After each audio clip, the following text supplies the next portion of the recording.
नहमदुहु व नुसल्ली अला रसूलिहिल करीम। अऊज़ु बिल्लाहि मिनश शैतानिर रजीम। बिस्मिल्लाहिर रहमानिर रहीम। रब्बि इश्रह ली सदरी व यस्सिर ली अमरी वहलुल उक़दतम मिन लिसानी यफ़क़हू क़ौली। नबी सल्लल्लाहु अलैहि वसल्लम की दुआओं के मुस्तहिक हम कैसे बन सकते हैं, ये हम प्यारे नबी सल्लल्लाहु अलैहि वसल्लम की हदीस से सीख रहे हैं। आज एक और हदीस हम पढ़ते हैं और इसमें से सीखते हैं कि हम किस तरह से हम वो अमल कर लें कि प्यारे नबी सल्लल्लाहु अलैहि वसल्लम की दुआओं के मुस्तहिक बन जाएं। सईदा आयशा रदियल्लाहु अन्हा फरमाती हैं कि रसूलुल्लाह सल्लल्लाहु अलैहि वसल्लम ने फरमाया कि जो शख्स मेरी उम्मत की किसी ज़िम्मेदारी पर मुतय्यन हुआ, फिर उसने मेरी उम्मत को मुशक्क़त में डाला, तो अल्लाह उसे मुशक्क़त में डाल दे। और जो शख्स मेरी उम्मत की किसी ज़िम्मेदारी पर मुतय्यन हो और इसने मेरी उम्मत से फ़राखी का बर्ताव किया, तो अल्लाह उससे नरमी फ़रमाए। ये सही मुस्लिम की रवायत है और सही रवायत है। अब इस हवाले से देखें कि ये भी वही हदीस है कि जिसमें कोई ज़िम्मेदार बंदा है, कोई सदर है, वज़ीर आज़म है, गवर्नर है, सरबराह है, ऑफिसर है, प्रिंसिपल है या घरेलू ज़िम्मेदार है, तो देखें कि इस बात को जहन में रखना चाहिए कि हमारे जो भी मातहत हैं वो अल्लाह के बंदे हैं और अल्लाह ने जो बेशुमार आसानियाँ में अता की हैं, तो ये भी जहन में सोचना चाहिए कि जो भी मातहत बंदा है वो प्यारे नबी सल्लल्लाहु अलैहि वसल्लम का उम्मती है और आपको अपनी उम्मत की खैर ख़्वाही जो थी आपको बहुत ज़्यादा अज़ीज़ थी। तो इसलिए हमें भी उनके लिए नरम होना चाहिए, इन्हें मुशक्क़त में नहीं डालना चाहिए, वरना अल्लाह हमें मुशक्क़त में डाल देगा।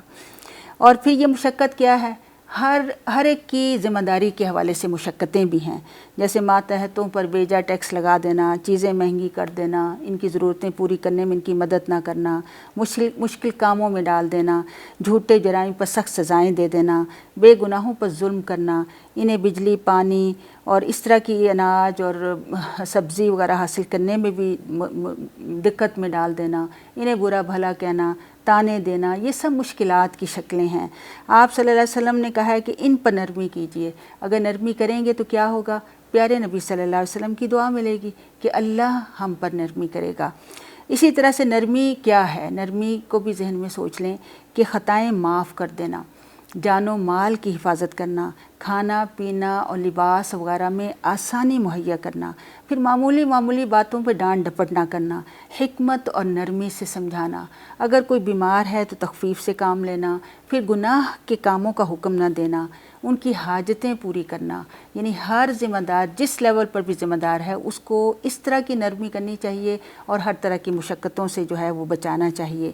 लेकिन ये जहन में रखें कि ये नरमी जो है दुनिया के मामले में है, लेकिन अगर कि दीन के मामलों में, जैसे नमाज़ों की अदायगी में सुस्ती, इबादत जो है इबादत बंदा नहीं कर रहा, फ़राइज़ में कोताही हो रही है, अल्लाह के शायर का जो है वो मजाक उड़ाया जा रहा है, कुरान और हदीस का बुनियादी जो इल्म है वो भी हासिल नहीं किया, वालिदैन की इज़्ज़त व खिदमत नहीं की, इसी तरह बच्चों की दीनी तालीम व तरबियत में दिलचस्पी ना ली और इन कामों में नरमी की। अमूमन ऐसे ही होता है ना कि हम बच्चों की नमाज़ों की केयर नहीं करते, बच्चे छोटे हैं, हम कहते हैं कि ओह पढ़ लेंगे, अभी बहुत छोटे हैं, उन्हें उठाते नहीं, उनके इस मामले में सख्ती नहीं करते हैं, जबकि हम दुनिया के मामले में बहुत ज़्यादा सख्ती करते हैं, दुनिया की हर चीज़ को हासिल करने के लिए जो है वो करते हैं।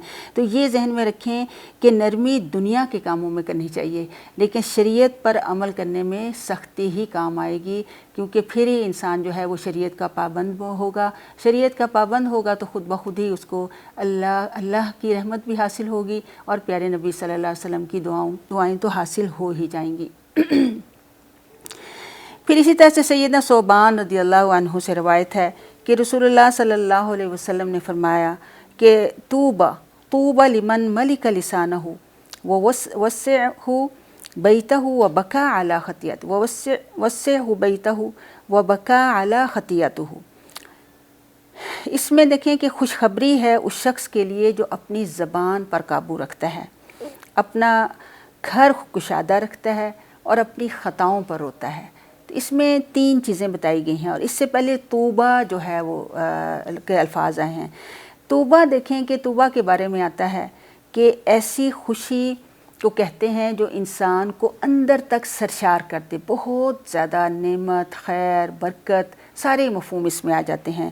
اور توبہ دیکھیں کہ یہ ایک جنت کے ایک درخت کا نام بھی ہے، اور اس درخت کا سایہ اتنا گھنا ہے کہ حدیث میں آتا ہے، اس کا مفہوم یہ ہے کہ اگر ایک گھڑ سوار 100 سال تک بھی اس درخت کے سائے کے اندر سے گزرتا جائے تو یہ سایہ کبھی ختم نہیں ہوگا۔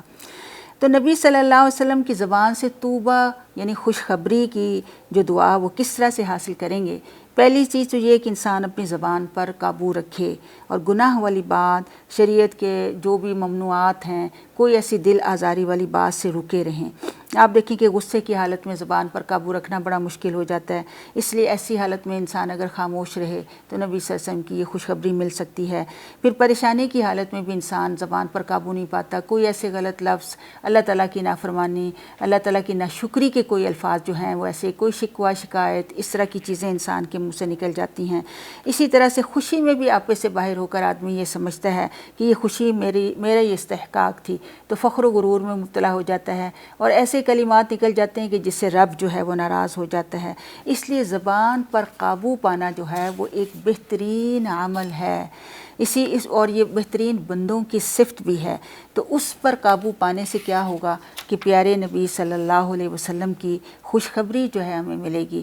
اور گھر میں وسعت سے مراد کیا ہے کہ گھر میں آسانی ہو، کشادگی ہو، آپس میں معاملات جو ہیں وہ درست ہوں، گھر والے ایک دوسرے سے محبت کرنے والے ہوں، ایک دوسرے کی خطاؤں کو درگزر کرنے والے ہوں، ایک دوسرے کا خیال رکھنے والے ہوں۔ تو اس طرح سے ایک تو بڑے بڑے گھر بھی کشادہ ہوتے ہیں، لیکن کئی دفعہ وہ گھر صرف مکان ہی ہوتے ہیں۔ گھر اس وقت بنتا ہے جب آپس میں رہنے والے لوگ جو ہیں ایک دوسرے کے ساتھ محبت اور پیار سے رہیں، ایک دوسرے کا خیال رکھنے والے ہوں۔ اور پھر یہ کیا ہے کہ وہ بقا علی خطیئتہ، کہ اپنی خطاؤں کا اعتراف کرے بندہ، اپنے گناہوں پہ روئے اور اللہ تعالیٰ سے مغفرت کا طالب ہو۔ تو پھر کیا ہوگا کہ نبی صلی اللہ علیہ وسلم کی توبہ یعنی جو خوشخبری جو ہے ایسے شخص کے لیے ہے، اور وہ نبی صلی اللہ علیہ وسلم کی دعاؤں کا مستحق بن جائے گا۔ اللہ ہمیں پیارے نبی صلی اللہ علیہ وسلم کی دعاؤں کا مستحق بننے کی توفیق عطا فرمائے۔ السلام علیکم ورحمۃ اللہ وبرکاتہ۔